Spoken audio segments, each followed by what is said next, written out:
Hi, my name is Gabriela Alvarez. We are at Soulfire Farm, and today we are making a peanut stew with fresh eggplant that was just harvested this morning by my friend, Farmer Leah.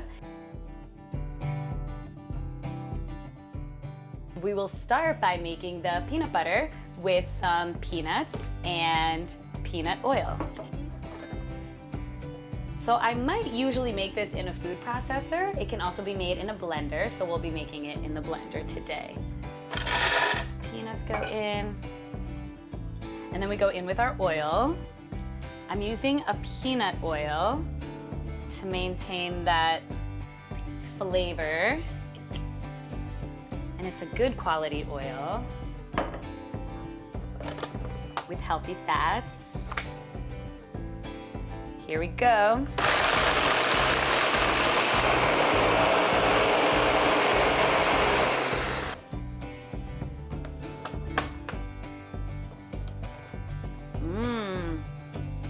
So we've got like a smooth peanut butter here, which is perfect for something like a stew. Do you want to see it? We're gonna start chopping our vegetables, which will go into the stew. We have potato, we have tomato, we have some onion and some garlic. So we'll chop it all up.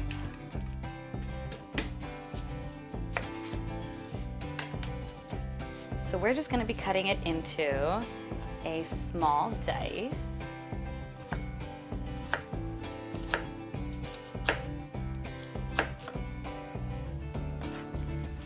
And though in restaurant world, cuts are supposed to be perfect, I allow myself to be a little flexible to use as much of the vegetable as possible.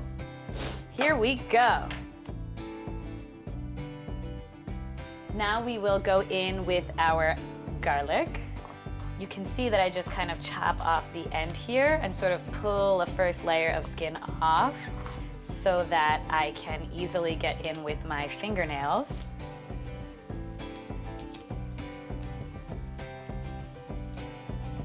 We will probably just cut this into thin slices.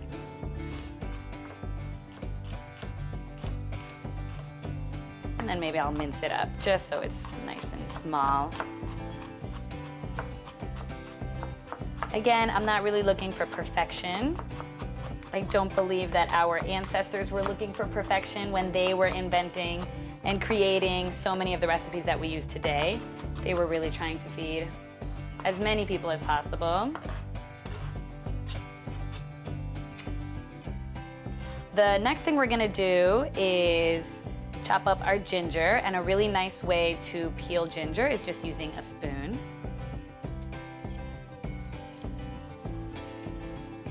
And I'll go right over the compost here. You can see I'm taking off as little of the meat as possible and still getting the skin off. And I'll go ahead and just chop this. Great way to think about ginger is that it has grains, similar to many foods, but cutting with the grain is an easy cut. So I'll cut it in half to get it flat. And then once I have it flat, I'll again cut with the grain. Or the fibers, you might sort of think of them as fibers as well. This will give me clean cuts.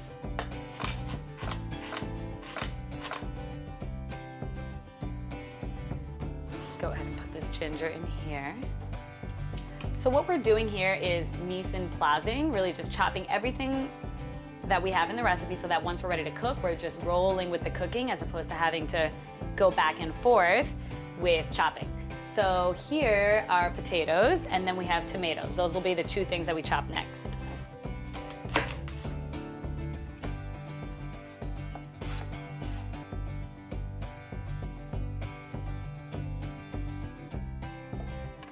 Now we'll go with our tomatoes.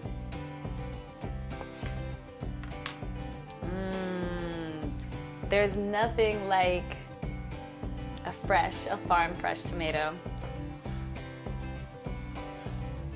Let's do big chunks. So now we're gonna go in with our vegetable of the day. Eggplants, we have a calliope and a Galen eggplant, and we'll just use one of each in the stew. That will go with the potatoes and the tomatoes and all the other delicious things that we have.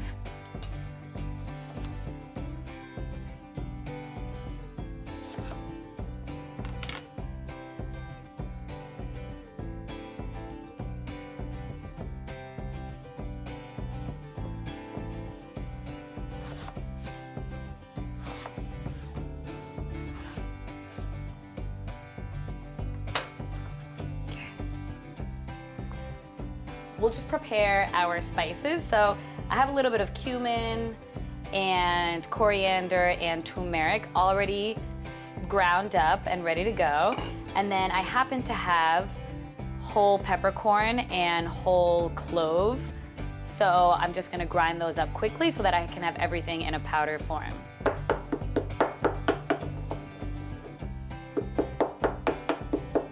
So we'll put this all in here. So we're gonna go ahead and start cooking up our delicious stew. So I'll go ahead and turn on the stove. So I'm gonna go ahead and add just a little bit of oil.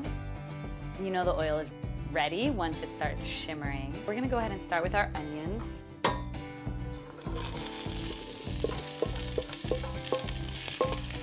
And I like to add a little salt right at the beginning with onions because the salt helps pull out water, which will help them really break down and become soft. You can see there's a little browning happening, which is exactly what we want. A little caramelization.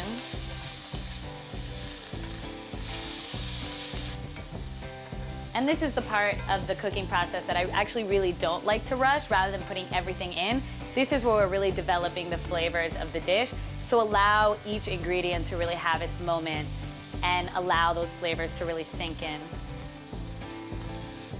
And I can feel that the onions are really nice and soft now, so I'm gonna go ahead and add the garlic that we chopped up.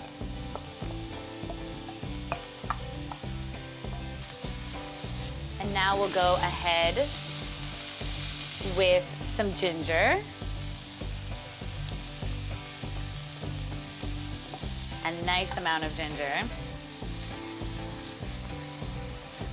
And what I really love about these dishes is that it's literally medicine that is being created for us so that we can be fed. The medicinal properties of garlic and ginger and onion and turmeric and all of these ingredients that we have been proven. And really, our ancestors and those who were creating these dishes knew the medicinal properties and used them in so many different ways, including the kitchen. I'm gonna go ahead and add our spices that we ground up earlier. You can already see the color coming in and the smell. And at this point, I'm gonna turn the heat down just a little bit. Now I'm gonna go ahead in with some tomato paste, and I'll add in about 2 tablespoons of tomato paste.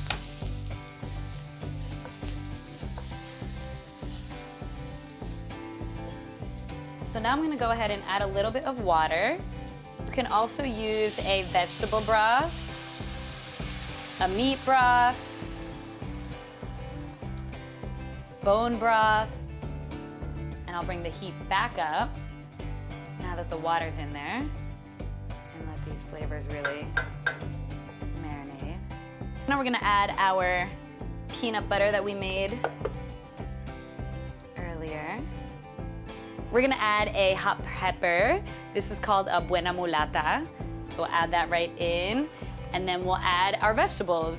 Again, we have tomato, potato, and eggplant here. You could add really whatever kinds of vegetables you like and that maybe are in season and that you have access to. I always love to add plantain to everything, so sometimes I'd add plantain to this. There's our eggplant. Tomato. And then we'll go in with our potato.